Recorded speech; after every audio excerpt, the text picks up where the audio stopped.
For years, speculation swirled across the internet about Elon Musk and the expanding network of women tied to him through shared children, financial arrangements, and confidentiality deals. The general public long sensed that far more was unfolding behind the scenes than anyone was willing to confirm. That changed on Valentine's Day 2025, when conservative media personality Ashley St. Clair took matters into her own hands and broke the silence publicly. Through a single post on X, she announced what many had quietly suspected for some time, that Elon Musk had fathered her 5-month-old baby boy. What came after that announcement was not merely a personal disclosure. It pulled back the curtain on a private world that almost no one on the outside had ever been permitted to glimpse. Who is Ashley St. Clair, and how did her path lead her here? Long before her name became inseparable from one of the most widely discussed paternity stories in recent years, she had carved out a genuine professional identity within conservative media circles. She was born on July 31, 1998, in Florida, grew up in Colorado, and pursued studies in philosophy and political science at the University of Colorado, Colorado Springs. Even during her college years, she was actively engaging in the political arena, serving as a representative for her school's Turning Point USA chapter in public debates. That organization would prove central to the early chapters of her rise to prominence.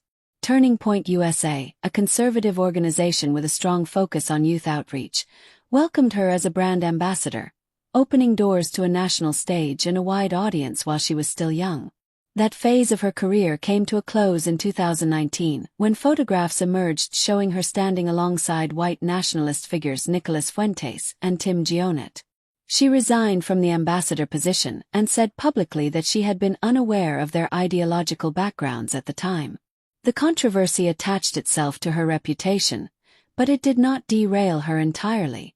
She moved forward by joining the Babylon Bee, the right-leaning satirical news outlet that had grown into one of the most widely read conservative humor destinations online. Starting as a writer and advancing to an operations manager role, she refined her voice and broadened her following. She also built a parallel career as a campus speaker, reportedly earning between $5,000 and $15,000 per appearance. In 2021, she released a children's book titled Elephants Are Not Birds through Brave Books, a publishing house rooted in Christian conservative values. The story followed an elephant named Kevin who is convinced by a vulture character called Culture that he is actually a bird. Readers widely interpreted the book as a pushback against transgender acceptance and gender ideology. It climbed to the top spot on Amazon's children's satire chart and solidified her standing as a well-known figure in conservative spaces. By 2023, her following on X had surpassed 1 million, built on a steady stream of political memes, cultural criticism, and content opposing what she described as woke ideology. She appeared on Fox News on multiple occasions and voiced her public support for Donald Trump. To outside observers, her life presented the image of a meticulously crafted personal brand anchored in conservative principles and a commanding online presence. Then, in the spring of 2023, Elon Musk began engaging with her content on X.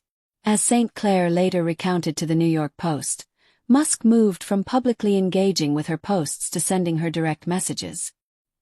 He subsequently extended an invitation to visit X headquarters in San Francisco during a work trip she was already making to the city.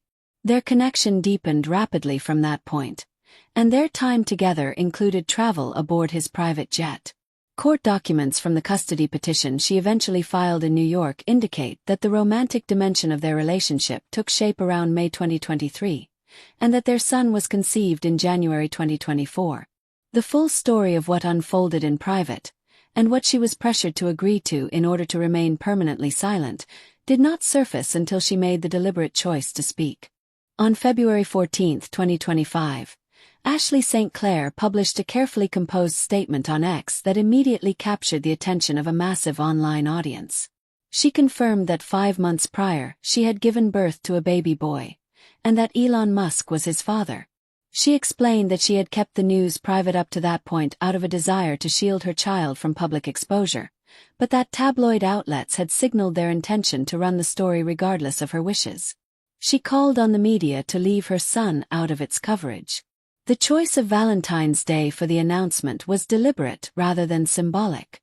Tabloid reporters had already been circling the story for days, and St. Clair chose to step forward first, framing the disclosure entirely on her own terms. Musk's public reply on X consisted of a single word: "Whoa."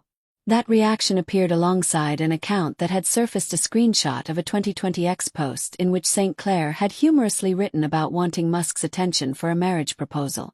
The sight of the billionaire responding to that old joke on the very day she announced their child's existence struck many who watched the exchange as a remarkably cold and dismissive reaction. St. Clair answered him directly, noting that she and her representatives had spent several days attempting to reach him without success. She also pointed out that the account Musk had engaged with had previously published photographs of her in underwear that were taken when she was 15 years old. At the moment of the announcement, paternity had not yet been legally confirmed. On February 21, 2025, St. Clair submitted 2 separate petitions to the New York County Supreme Court. The first sought sole custody of the child. The second was a formal paternity petition aimed at legally recognizing Musk as the father. Musk's reported stance on the paternity matter was that he had no objection to finding out. That carefully non-committal position, coming from a man whose name appeared on the birth records of several other children, drew considerable attention. In April 2025, The Wall Street Journal reported that DNA testing conducted by LabCorp had established a 99.9999% probability that Musk was the father, effectively removing any remaining doubt. A representative for St. Clair confirmed the result publicly. Also in April 2025, St. Clair sat down with The Wall Street Journal for an extensive conversation that offered a rare and detailed look at how Musk's inner circle actually functions. She described how, following the birth of their son, Musk's wealth manager Jared Burkle had reached out to her with a request that Musk's name be omitted from the birth certificate, citing security concerns. She went along with that request. What she refused to go along with was a permanent agreement to conceal her son's very existence. Burkle, she said, later contacted her again to outline a structured arrangement that he indicated other mothers of Musk's children had already accepted. The terms included an upfront payment of $15 million and an ongoing monthly sum of $100,000, all contingent on her signing a comprehensive secrecy agreement. Burkle reportedly warned her that pursuing legal channels would prove unwise and that the women before her had all chosen to sign. St. Clair declined. She later explained that she could not bring herself to raise her son in a way that made him feel like something to be hidden. Among the details she shared, one stood out for the picture it painted of Musk's private ambitions. She alleged that Musk had actively encouraged her to have more children with him, expressing a desire to reach what he described as Legion level ahead of some anticipated apocalyptic future, and suggesting that surrogates would be necessary to achieve that goal. He reportedly conveyed that he wanted no fewer than 10 children with her specifically. It was a portrait of Elon Musk that the general public had no frame of reference for, because it had never been described so directly by someone with personal knowledge of him. The time Musk spent with their child was both infrequent and brief. According to the custody petition, Musk first met the boy on September 21, 2024, in New York City, where he stayed for 2 hours. He came back the next day for an additional hour. On November 30, 2024, he made a third visit in Austin, Texas, lasting 30 minutes. In total, those 3 visits amounted to fewer than 4 hours of contact between father and child before the legal proceedings began. What becomes of a woman who walks away from a $15 million offer extended by the wealthiest person on earth? And what unfolds when she chooses the courtroom over the contract? The consequences turned out to be far more sweeping than she had imagined. Taking Elon Musk to court proved far more costly for Ashley St. Clair than she had anticipated when she made that decision. She later described the period as an unplanned professional setback and acknowledged that the experience had left an unexplained gap in her professional record that she was legally unable to address in public. These were not the reflections of someone who emerged from the process feeling shielded by the legal system. They were the words of someone who had come to understand, through direct experience, the reality of challenging a figure with virtually boundless financial power. One of the most striking public moments occurred on March 31, 2025, when St. Clair was photographed selling her Tesla outside her Manhattan home. She stated that Musk had slashed her child support payments by 60%, and she characterized that reduction as a direct form of retaliation for refusing to comply with his terms. Musk's representatives pushed back, asserting that he had already provided $2.5 million in support and an additional $500,000 annually during the period when paternity was still being determined. The financial dispute became one of the few visible elements of a legal conflict that the courts had otherwise kept largely sealed from public view. To keep herself financially afloat, St. Clair launched a podcast she named Bad Advice, which she said had been the primary thing standing between her and eviction. The spectacle of a woman with more than 1 million online followers facing that level of financial instability in the wake of her legal battle with Musk was something her audience followed closely and discussed at length. Her difficulties extended well beyond money. St. Clair also became the target of deeply troubling incidents connected to Grok, the AI image generation tool embedded in X and developed by Musk's company xAI. She reported that explicit images of her had been produced using the tool, including some that drew on photographs taken of her while she was still a child. She said she first encountered a prompt instructing Grok to place her image in a bikini, and that when she flagged the problem, the tool responded in a way that treated her concern as a joke. From there, the situation deteriorated further, with the content escalating into explicit deepfakes and manipulated video. She stated that images of her at 14 years old had been used as source material. She said that neither Musk nor X took any meaningful action to prevent the material from spreading. She subsequently filed a civil lawsuit against xAI in New York State, requesting both punitive and compensatory damages.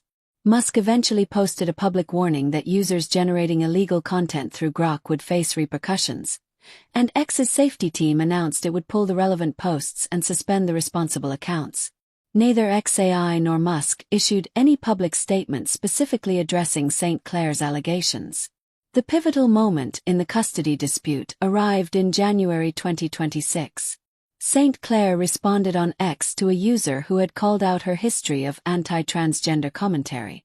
In her reply, she expressed deep remorse for the part she had played and revealed that she had quietly been educating herself and working to support members of the transgender community she believed her past work had harmed. She made specific reference to Vivian Wilson, Musk's transgender daughter, and acknowledged the damage her content may have caused. Within hours, on January 12, 2026, Musk posted on X that he was initiating a legal filing for full custody of their son that same day. He framed his reasoning around the claim that her statements suggested she might seek to transition a 1-year-old child. Opinion was sharply divided over whether that interpretation bore any reasonable connection to what she had actually written. St. Clair maintained firmly that nothing in her words had implied anything of the sort. The post was also significant for another reason. It marked the first time Musk had ever publicly and explicitly acknowledged Romulus as his son. Ashley St. Clair never intended to become the person who pulled back the curtain on Elon Musk's private arrangements. By her own telling, she was simply trying to manage an unexpected situation while looking out for her child and keeping some thread of a relationship with the father intact. But as the dispute wore on, she found herself disclosing more and more about the mechanics of that world. What emerged through her court filings, her media interviews, and her posts on X was a coherent and detailed picture of what appeared to be a highly systematized structure for managing the women in Musk's life who had become mothers to his children.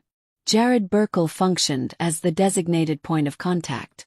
The offer presented to St. Clair, $15 million plus monthly payments, was described not as something tailored to her situation but as the standard arrangement. Burkle's framing made clear that others had been through the same process and had accepted the same terms.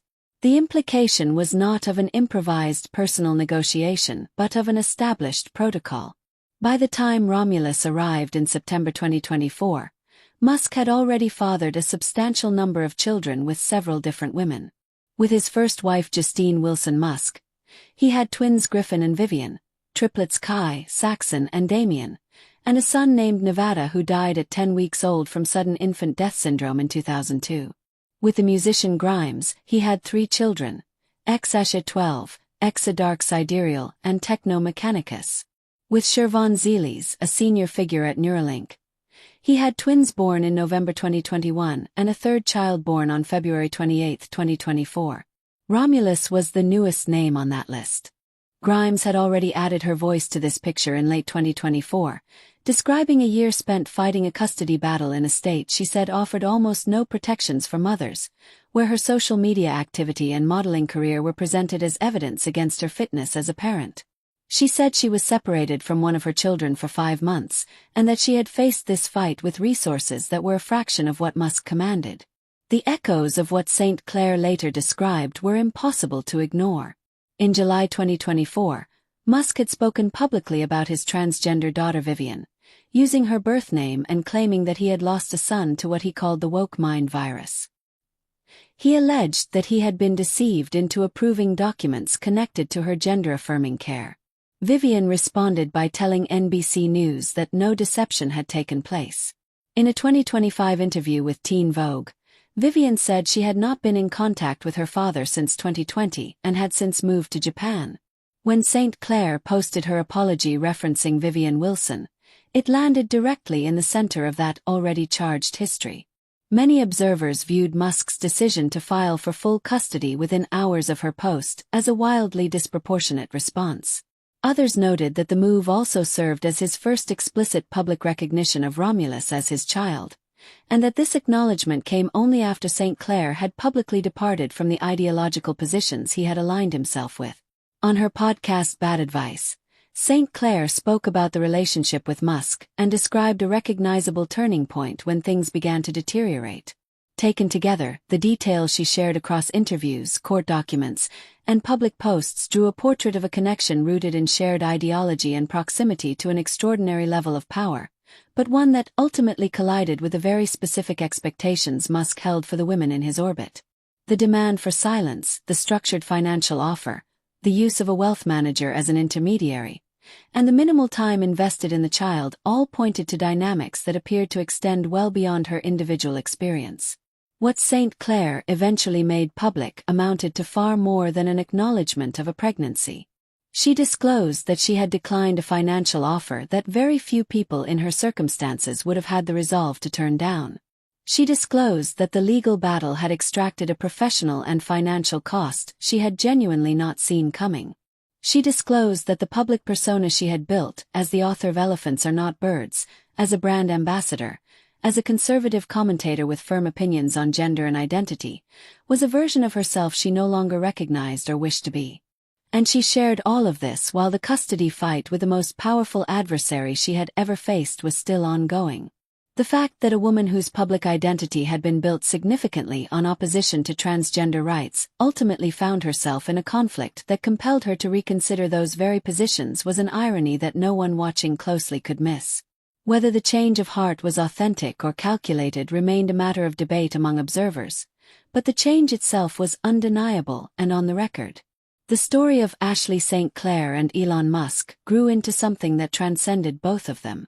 It became an illustration of what power looks like when it operates without constraint, of how silence is purchased and maintained, and of what it costs someone who chooses to refuse. The way the story finally surfaced, through a Valentine's Day post on a platform controlled by the very person at the center of the accusations, gave it a quality that was both deeply strange and entirely revealing about the world it came from.